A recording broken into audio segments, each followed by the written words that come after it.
Yung niece ko po kasi nagpa-blessing ng bahay niya. So, bagong lipat lang po sila, sabi ko, wag siya magpapahagis ng mga um, barya, ng coins, gano'n. Tapos wag siya magpapasok ng lahat ng mga bawal Mm. sa katuruan natin. So, sumunod yung bata. Then, yung blessing na po kahapon, na late kami ng mga magulang niya. Kasi sa ibang lugar po kasi niya siya nakatira. So, na-late kami. Tapos, tinanong ko siya after sabi ko, nagpasabog ka ba ng coins? Sabi niya, hindi po pero sabi niya, sila father, after ng blessing, sabi ni father na sabog na raw po ng coins. So, ang nag-initiate po yung kasama ng father. Yeah, kasi hindi naman prepared din yung pamangking ko na maghagis ng barya. So, sabi nga raw doon yung father, nung pare, bakit 20 pesos lang? So, wala naman silang coins. So, ang ginawa, mismong yung pare po ang naghagis ng coins doon sa bahay nila. So, ano pong effect mo sa kanila, father? Since yung bate, sumunod naman na hindi, walang ganon, walang occultism. So, ano pong effect sa bahay nila yun? Kasi, hindi naman siya nag-initiate na mag-ano, kundi yung si father, saka yung company niya. Mm. So, salamat kapatid. Ang pare may superstitious belief, no? So, una kapatid, i-renounce lang yung ginawa nila na superstitious belief. Dahil yung superstitious belief sa CCC 2111, sabi ng simbahan, superstition is the deviation of religious feeling and of the practices this feeling imposes. It can even affect the worship we offer to the true God.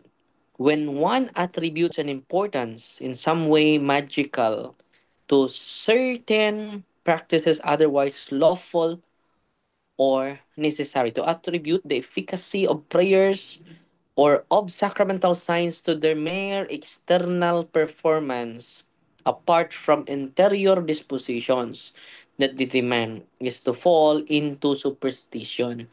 So, ayun po, isa yun sa example sa superstition, kapatid. So, anong gawin nila dahil nangyari na po yun? Ang gawin nila, dahil kasalanan yan against the first commandment. No? Superstition is a sin against the first commandment. No, ang Diyos lang ang dapat nating paniniwalaan. Because superstition distorts that worship by placing trust in rituals or objects rather than in God Himself. So, yung pananampalataya natin sa Panginoon lang. Di ba? At doon na sa barya. Mm. Sasabihin nila, wala namang masama kung wala namang masama kung maniniwala tayo. So, yan po kapatid. Yung trust natin is putting ritual and objects. Pangalawa, treating religious acts like magic as if they work automatically without faith. Yan po, magical disposition po or pagan disposition po. So ngayon, nangyari naman yon. So dahil it is not their own fault, no? Wala naman yung, hindi yon galing hindi yon galing sa kanila. Yes po, Hindi yon kalooban nila. yes So, po. ang gawin na lang nila, i-renounce na lang nila kapatid. Yung prayer ni Father Sikia, the prayer of renouncement. Nandun po yun sa prayer of Father Sikia. I-renounce nila the spirit of superstition. We renounce and in the name of Jesus, I renounce the spirit of superstition, superstitious belief, occult practices. I repent and ask to be forgiven. Nandyan yan sa aklat ni Father Sikia. So, ang gagawin nila is mag-renounce sila at pwede din sila mag-deliverance sa lugar nila, sa bahay nila. As long as they practice cares, no? Ah, Opo. ano yung cares? Confession, adoration, rosary, Eucharist, and sacramentals po. And then, nabautismuhan naman tayo. So, lahat tayo may kapangyarihan to cast out the negative spirits, to cast out the unclean spirits who are continue to uh, to harass us in our house, in our vicinity, in our family circle. So, ang gawin nila, kapatid, magsagawa lang sila ng deliverance and then practice cares. Isali din nila, hindi naman nila kaloob yun na, ano, natahalang sila sa pari, no? Na dilemma sila. Kapatid, Ito, yung, Father, ang problema po ano kasi, hindi pa sila kasal sa simbahan. Pero mm-mm, wala naman silang mababait talaga yung mga bata. Yun lang, wala kasi pa silang tami ang ano yata yung gusto pang muna yung beto, confession hindi pa kasi nila na ano. So busy masyado kasi yung dalawang bata. So paano po kaya yun? Hindi muna nila madideliverance yung bahay. So ano pong pero may plan naman po sila nagpapa ano sa akin yung mga bata. Papa lakad. Ano po pong mm. dapat nilang gawin, Una, Father? ang pinaka-importante, magpakasal sila. Dahil ang unang milagro ni Kristo ay nangyari sa kasal sa Kana. Kung totoo, sila naman ang mag-decide niyan.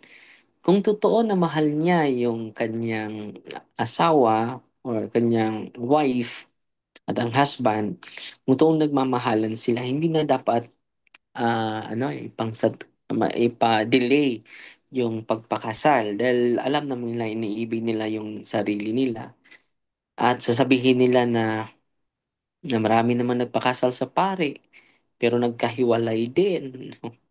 Iba kayo. Ibahin nyo yung ano ninyo, yung relasyon ninyo. Na wag nyong tularan yung naghiwalay dahil sa hindi man dahil sa sakramento yan dahil yan sa pride at sa kalaswaan. So i-advise mo sila na magpakasal dahil yung deliverance ay external lang po yun. At yung living in the grace is the greatest protection, kapatid. Kung mag-deliverance sila, it is para din superstition. Wala naman silang Yes po. kasal. So, sacramentals is external. Sacrament is interior. Conversion po. So, importante, kapatid, is our conversion. Ang pinaka-importante natin, hindi yung pera, hindi yung kayamanan. We are nothing. Ito yung gospel natin ngayon. To walk in humility. To walk in truth. What is the truth? That all of us are nothing. And thanks be to God with His grace, we become noble and dignified. Di ba? Libre lang po yung, ano, yung sakramento. Yung preparation lang natin, minsan ay pabungga, no?